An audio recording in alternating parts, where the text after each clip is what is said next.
ಯಾವ ಕಾರಣಕ್ಕೂ ಕೂಡ ಏನು ಬದಲಾವಣೆ ಮಾಡೋಕ್ಕಾಗಲ್ಲ ಅನ್ನುವಂಥದ್ದನ್ನ ಸಚಿವ ಬೋಸರಾಜ್ ಅವರು ಕೂಡ ಮಾತನಾಡಿದ್ದಾರೆ. ಸಿದ್ದರಾಮಯ್ಯ ನಾಯಕತ್ವ ಅಲ್ಲಾಡಿಸಲು ಸಾಧ್ಯವಿಲ್ಲ ಅನ್ನುವಂಥದ್ದನ್ನ ಇಡೀ ಶಾಸಕಾಂಗ ಪಕ್ಷ ಹೈಕಮಾಂಡ್ ಎಲ್ಲರೂ ಕೂಡ ಮುಖ್ಯಮಂತ್ರಿಗಳ ಪರ ಇದ್ದೀವಿ ಅನ್ನುವಂಥದ್ದನ್ನ ಕೆಪಿಸಿ ಕಚೇರಿಯಲ್ಲಿ ಸಚಿವ ಬೋಸರಾಜ್ ಅವರು ಹೇಳಿಕೆಯನ್ನ ಕೊಟ್ಟಿದ್ದಾರೆ. ಇಲಾಖೆಗೆ ಸಂಬಂಧಪಟ್ಟಂತೆ ಮಾತನಾಡೋಕೆ ಹೋಗ್ತಾ ಇರ್ತಾರೆ.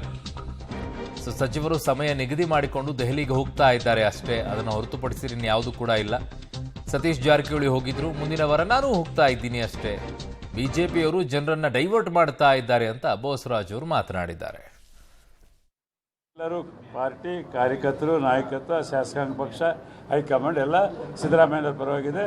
ಯಾವುದೇ ಅದು ಇವೆಲ್ಲ ಸೃಷ್ಟಿ ಮಾಡ್ತಕ್ಕಂಥದ್ದು ಬಿಜೆಪಿಯವರು.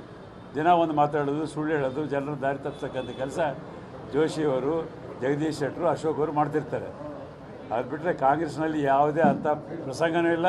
ಎಲ್ಲ ಒಂದಾಗಿ ನಿಂತಿದೆ. ಇಡೀ ಉತ್ತಮವಾದಂಥ ಆಡಳಿತ ಕೊಡ್ತಾ ಇದೆ. 135 ಸದಸ್ಯರು ನಮ್ಮ ಜೊತೆಗಿದ್ದಾರೆ. ಹಾಗಾಗಿ ಯಾವುದೇ ಆ ರೀತಿಯಾದಂಥ ಸಂದರ್ಭ ಉದ್ಭವಿಸಿದೆ. ನೋಡಿ, ನಾನು ಹೋಗ್ತಾ ಇದ್ದೀನಿ ನೆಕ್ಸ್ಟ್ ವೀಕು. ನಮ್ಮ ಇಲಾಖೆಗಳಿಗೆ ಸಮಯ ಕಳೀತೀವಿ. ಕೇಂದ್ರ ಸಚಿವರ ಹತ್ರ, ಕಾರ್ಯದರ್ಶಿಗಳ ಹತ್ರ ಹೋಗಬೇಕಾದ ಆ ದಿಶೆಯಲ್ಲಿ ಸತೀಶ್ ಜಾರಕಿಹೊಳಿ ಹೋಗಿ ಬಂದ್ದಾರೆ. ಗಡ್ಕರಿ ಅವ್ರನ್ನ ಭೇಟಿಯಾಗಿ ಅನೇಕ ಯೋಜನೆಗಳಿಗೆ ಪ್ರಸ್ತಾವನೆ ಮಾಡಿ ಬಂದಿದ್ದಾರೆ. ಅದರಂತೆ ನಮ್ಮ ಎಂ ಬಿ ಪಾಟೀಲ್ ಹೋಗ್ತಾ ಇದ್ದಾರೆ.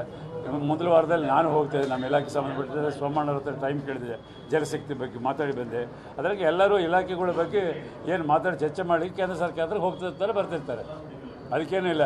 ಅಲ್ಲಿಗೆ ಹೋದಂಥ ಸಂದರ್ಭದಲ್ಲಿ ಯಾವ ರೀತಿಯಾಗಿ ನಾವು ಇಲ್ಲಿ KPCC ಆಫೀಸ್ಗೆ ಬಂದೆವೋ ಅದೇ ರೀತಿಯಲ್ಲಿ AICC ಆಫೀಸ್ಗೆ ಹೋಗಿ ನಾಯಕರುಗಳಿದ್ದರೆ ಒಂದು ನಮಸ್ಕಾರ ಮಾಡಿ ಭೇಟಿಯಾಗಿ ಬರ್ತೀವಿ.